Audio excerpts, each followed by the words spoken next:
This morning I woke up, it was not easy at all. See, I'm 24 years old, and it was Saturday morning. I woke up at 6 a.m. on the dot, and as any other 24-year-old, they want to enjoy their Friday night. After a long work week, you just want to chill, you just want to relax, and you want to, quite frankly, settle down and do the things that you were not able to do throughout the whole week. So I stayed up late, and I woke up at 6 a.m. because that's, for those of you that don't know, that's my set time that I wake up every day, 7 days a week. Birthday, holiday, rain, snow, sunshine, it does not matter. And it was difficult this morning. The morning routine started off slow. The books weren't getting the same emphasis, or knowledge wasn't getting intaken the same. The water didn't wake me up. The core didn't wake me up. Nothing woke me up. But I went to the gym. I got in the car. I kept going. I kept pushing forward. And as soon as I got to the gym, I step outside. As soon as I step outside my house and go to my car, it was fucking freezing. It was freezing today. I mean, in Virginia, it's like 20 degrees in the morning. With wind right now that we have, it's probably around 18 to 20, I would say 18 degrees outside somewhat, right? It's like 20-mile-per-hour wind. It's freezing out here. And everything in me did not want to walk into that gym. But I did it anyway. And that is because you can turn anything into a positive at any given moment. That is how you live with true peace. See, when you can allow yourself to turn any situation into a positive, even though there are negative stigmas to it, you'll be successful. I could have easily turned my ass back inside after 18 degrees, being absolutely freezing on a day that I was not having a good morning routine. I was not having a good morning. But I took that time. As I woke up and the sun was rising at 6:30 in the morning, I got to the gym, I stepped outside my car, and I was like, damn, this sunrise is beautiful. And that is the way that I flipped my negative into a positive this morning. Then I walked in the gym, I started moving, the workout started feeling good. That was a positive. The feeling I had after the workout, that was positive. See, if you just constantly are allowing yourself to view and perceive the world from a negative standpoint, you're never going to be at peace, because you're always looking for the bad, not the good.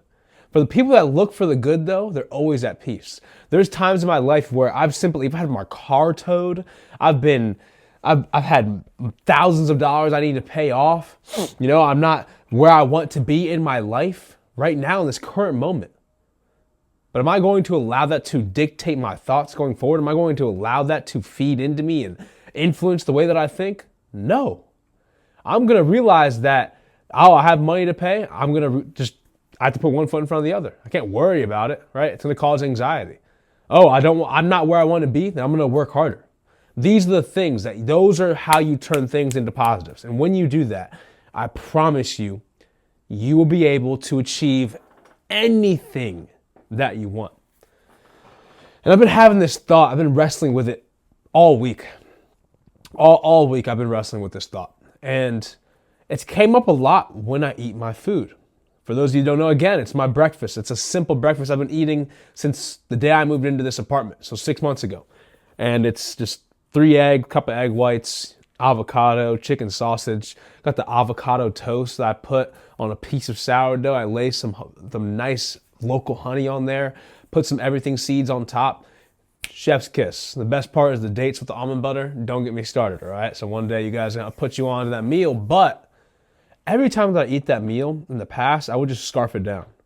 I would just crush it, right? Same thing I do with my burger bowls, same thing that I do with any meal. And just recently, every bite, I try to slow down. Every time before I eat my food, I look at the spread of the food and I'm like, this is beautiful. I'm so grateful. And when you practice gratitude, that's also the second biggest thing, that it causes inner peace. Because I could easily eat that meal in my kitchen and just be like, okay, it is what it is. It's food. It gives me bigger muscles. That's what I need to eat after the gym, right? No. Look at that meal as I am grateful, because some people don't even get to experience this amazing meal. Some people can't even afford this meal. There's been times that I simply just wanted something else, so I'd be upset that I was eating what I had in my kitchen in my parents' house. But I practice gratitude before I eat it. I pray. I think about what I'm grateful for. I think about what I want this meal to achieve and fill into me. And that has started to open the door for so much peace in my life, and it's always the way that I've operated. See, when I was like 18 or 17, I didn't have the will to actually want to live. Everything inside me did not want to live. I'd wake up every single day hating to take my head off the pillow. But everything changed when I would wake up every day and I'm just like, wow, I'm grateful to take my feet off the bed and put them on the floor. I'm grateful to just be alive. I'm blessed. I say those words over and over again. I affirm to myself I'm blessed. Even if sometimes I didn't feel blessed, at a certain point, there was like this switch that happened where I can't even think otherwise. And that started just from the mindset of gratitude. So if you want to be at peace, you have to apply gratitude in your life. See, they go hand in hand. When you turn negative into a positive, that is a superpower. But if you compare that with gratitude, then you're always going to be grateful for everything. You're never going to be looking for the negative, or you're not going to be looking for what needs to be added more into you. Excuse me. But that is one of the biggest changes I've had in my life, from not even wanting to be alive to tricking myself at some point to say, I'm just grateful to be alive. There's another opportunity for me to want to put breath in my lungs and go about my day. Over and over again, I said this on repeat, and the cycle of peace and love and structure and self-confidence has just overflown into my life. So that's truly, both those things have truly changed my life. And I would say, to tie that back together to not wanting to live, every time I thought about that, I thought about the future. And I would think about not wanting to live because I was thinking about what I had to live for in the future, not in the present moment. The present moment dawned upon me because I was constantly living in the future, and how much of a failure I was going to be is the projection, right? I rebuke that now. I'm not going to be a failure. I am not a failure now. But back then, I was constantly living in the future, and I was constantly in the unknown. So I was never present in the moment. And I would say anxiety to me is when you put yourself in the shoes of your future version of yourself, or you put yourself in a future situation that you play back in your head and you don't have the answers to, it creates anxiety. You are living in the future. Or you're living in the past regrets, the past's regret. And that causes so much uncertainty that it creates this anxious environment. And that, I would say, pairs good with the other ones. The other two are very important, but this one is on a category of its own, is that you cannot live in the future. We cannot play God, right? We are in this present moment for a reason. So once I started to be conscious of the exact moment right now, it's 11:33, my clock says, right? I can't live in 11:34 a.m. I can think about what I can do later on by setting myself up for preparation and the right habits and the right system and the right structure to get myself prepared for 11:44 a.m. But right now it's 11:33.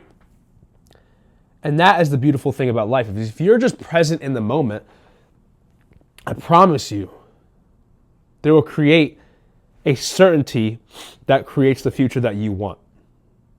So that is the beautiful thing of life. See, when you practice these three things, when you practice the gratitude, when you stop living in the future, when you can turn everything that's negative into a positive, you will have peace. I've been living it out the last 5 years. I used to not even wanting to, I didn't even want to live. But now I use all these three things and more to influence my life to be the best version of me that I can be, so I can pour into others. If you guys feel like it's just, it's easier said than done. You have a nice apartment. You're not fat. You're whatever the case may be. You're fine. It's hard. It's easy for you to do those three things. It wasn't at first, because I was obese. I was 245 pounds. I got down to 163. I did not want to live, and I tried to take my life. So it was hard for me to practice gratitude. I did live in the future, just like every other human does. But through a system that I have built for myself, I was able to do such a thing.